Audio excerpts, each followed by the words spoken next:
Ableton Live is complete with a set of mastering tools.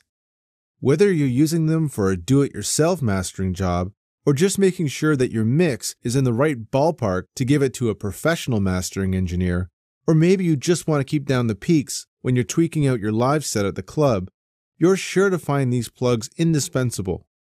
First off, we have the Multiband Dynamics plugin. A multiband compressor works by splitting the track up into 3 frequency bands: low, mid, and high. This lets us compress each frequency band independently, which will allow us to really compress the bands we really need and be much more gentle with the ones we really don't. Before we get started, unless your mix is really off the rails, it shouldn't need wild amounts of multiband compression to get the job done. And if it does, in my opinion anyway, then those problems truthfully are best fixed in the mix. Each band has its own input and output. And again, for the purposes of a mastering application, you may only need to use these knobs if the mix is seriously out of balance. Let's solo each band. First, let's hear the bass. We can set the top limit of our bass band here.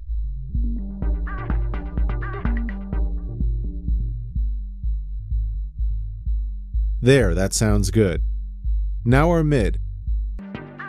We can set the top limit of our mid band here.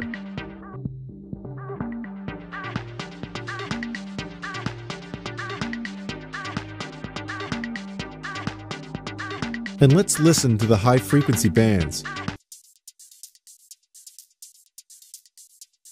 We can turn off compression for any of the bands using these power buttons here.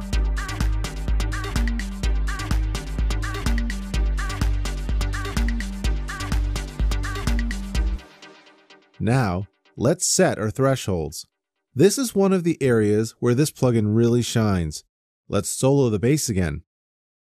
It's hard to know until you have a real feel for exactly how much compression to apply, but Live's Multiband Dynamics plugin is designed to give you lots of visual feedback to give you a clue to what's actually going on. Drag the big box on the right, which is our threshold, until it starts to meet our signal. We just want to knock down the peaks, so we'll set our threshold accordingly. If we click the A button, which is short for above, we can see our threshold is now set to 22. If a compressor is set to 1:1, that means no compression is applied. Let's do the same for our mid. We can set our threshold so the orange meters are just popping past our threshold. Let's set some gentle compression.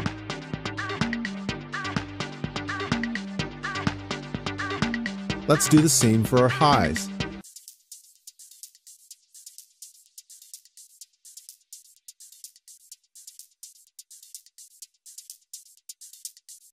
And by the way, if we want to adjust the threshold for all 3 bands at once, hit Shift.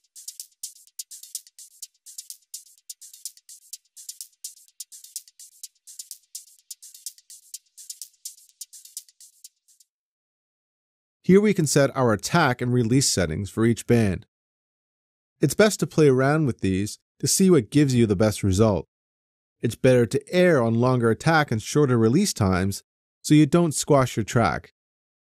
To affect all the attack and releases globally with one knob, use the time knob over here.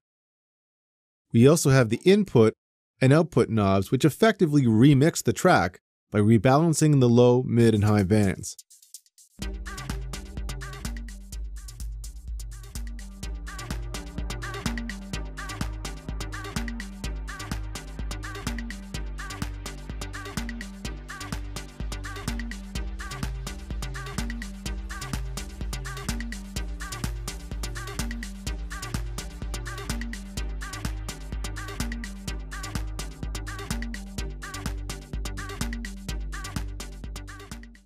The bars on the left are for what's called upward compression. Instead of knocking down the peaks, it boosts the low parts of the signal. Watch, let's demonstrate with the midband. Let's raise the threshold.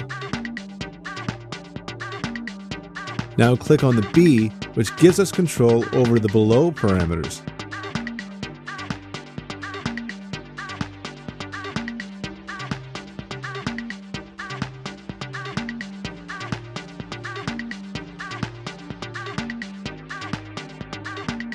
Now you can really hear the tail of the clap reverb getting louder.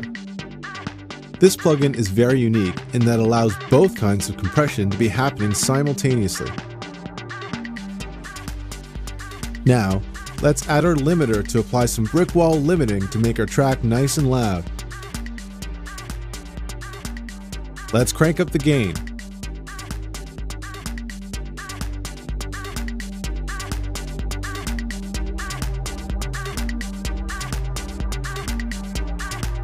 Most of the time, you can leave the release set to auto. If you think your track is sounding too squashed at that setting, you can try a shorter release by turning auto off and adjusting the knob here. For mastering, we usually want a long look-ahead time to minimize distortion that more instantaneous compression introduces. After all, we don't want the mix to sound squashed. Any limiting we do should sound transparent. We'll leave our ceiling set to -30 dBFS. That ensures that the track is as loud as it should be, but doesn't run the risk of an over. At this point, our track sounds full, loud, and not crunched in any way. I'd say it's ready to play out. Live also has a great spectral analyzer called Spectrum. It's perfect for comparing your mixes against commercial material. You select a greater block size for a more accurate reading.